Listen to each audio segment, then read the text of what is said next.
جب آپ نماز کے لیے نیت کرنے لگیں تو اس سے پہلے وقت کے امام سے مدد مانگیں۔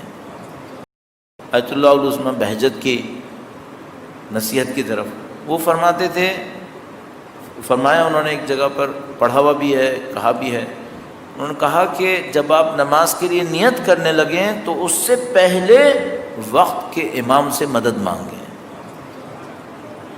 اللہ اکبر، اللہم صل علی محمد وآل محمد وعجل فرجہ۔ وقت کے امام سے مدد مانگیں۔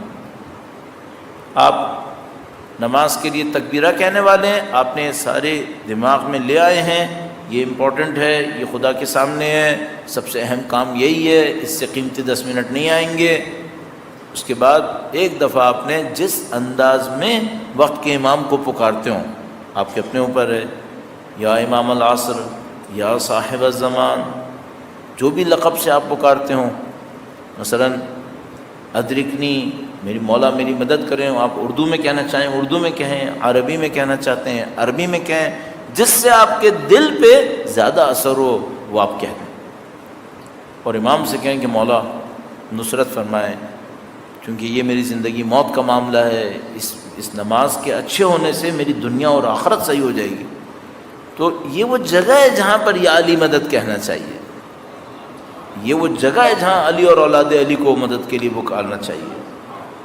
آپ جیسے آیت اللہ بہجت نے فرمایا، کتنی ٹو دا پوائنٹ بات کہی کہ بھئی یہاں پکاریں آپ۔ اب آپ نے پکار لیا، اب آپ تکبیرہ کہنے کے لیے تیار ہو گئے۔ اچھا، تکبیرہ میں کیا کرنا ہے؟ یہ جو 3-4 پوائنٹ تھے بہت امپورٹنٹ ہیں۔ اب آپ نے کیا کرنا ہے کہ آپ نے آج رات سے، مثلا اللہ مجھے اور آپ کو سعادت دے کہ ہم رات کی نماز پڑھیں، تو اس کو پریکٹس میں ضرور لائیے۔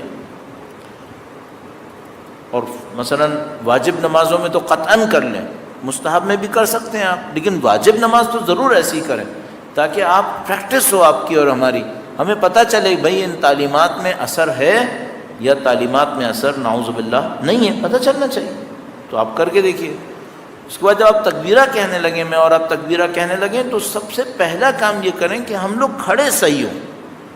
بعض اوقات بدقسمتی سے ہم لوگ پریکٹس نہ ہونے کی وجہ سے صحیح کھڑے نہیں ہوتے۔ اچھا، صحیح کھڑے کیسے ہونا ہے؟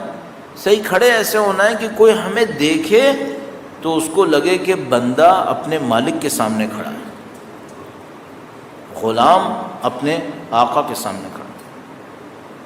کھڑے ہونے میں کوئی ہمبلنس ہونی چاہیے، کھڑے ہونے میں کوئی تواضع ہونی چاہیے، انکساری ہونی چاہیے۔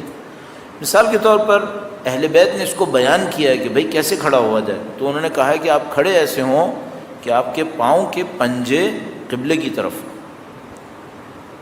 بہت ایسا ہوتا ہے، ہم لوگ جب نماز کے لیے کھڑے ہوتے ہیں تو ہمارے پاؤں یوں کھل جاتے ہیں، نارملی ہم لوگ ایسے ہی کھڑے ہوتے ہیں، اس لیے ایسا ہو جاتا ہے۔ انہوں نے کہا نہیں، ایسے نہیں کھڑے ہوں، آپ ایسے کھڑے ہوں کہ آپ کے پنجے قبلے کی طرف ہوں، تو آپ کے پنجوں اور ایڑی کے درمیان فاصلہ ایک جیسا ہوگا، سیدھے پاؤں سے کھڑے ہوں۔ تھوڑا سا مشکل ہوگا، شروع میں تھوڑا سا مشکل ہوگا، ذرا انسان کو بیلنس کرنا مشکل ہو جائے گا، لیکن انہوں نے کہا آپ ایسے کھڑے ہوں اور آپ اپنا وزن دونوں پاؤں پہ اوپر ڈال کے کھڑے ہوں۔ اب ممکن ہے کسی کو مشکل ہو، کوئی شروع میں نہ کر سکے، تو جتنا کلوز کر سکتا ہے سیدھے کھڑے ہونے کی کوشش کرے، تو اس میں ہمبلنس آتی ہے، انکساری آتی ہے انسان کے لیے۔ جب تکبیرہ کے لیے کھڑے ہونے لگے تو ایسے کھڑا ہو اور اپنی انگلیوں کو سمیٹ لے، بند کر لے، زانوں پہ رکھ لے، خدا کے سامنے تواضع دکھا کے کھڑا ہو جائے۔ اس کے بعد کہے اللہ اکبر، ہاتھوں کو اٹھائے، کان تک لائے، انگلیوں کو کھولے، اعتراف کرے خدا میں ذلیل ہوں، خدا میں تیرے سامنے فقیر ہوں، میں تیرا حقیر بندہ ہوں، میرے پاس کچھ نہیں ہے، میں اعتراف کر رہا ہوں۔ ایک لحظے کے لیے کم سے کم اللہ کی عظمت، اس کی جلالت، کبریائی، اپنی حقارت، اپنی خدا کے سامنے معصیت، نافرمانی، ان سب کو ذہن میں لے کر آئے۔ خدایا تو بلند،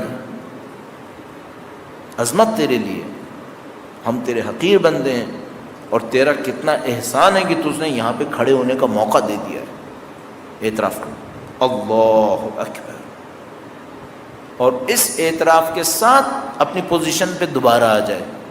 اسی طرح ٹانگیں سیدھی، ہاتھ زانوں کے اوپر، تھوڑا سا نظریں جھکائے سجدگاہ کی طرف نظریں رکھیں. یہ جو کھڑے ہونے کا انداز ہو، انگلیاں سمیٹی ہوئی ہوں، انگلیوں پہ ضرور کنٹرول کیجیے گا. اس میں ایک پوائنٹ ہے آپ کے اور ہمارے لیے، وہ کیا ہے؟ جتنا ہمارا باڈی پہ کنٹرول بڑھے گا، ہمارا دماغ پہ کنٹرول بڑھے گا.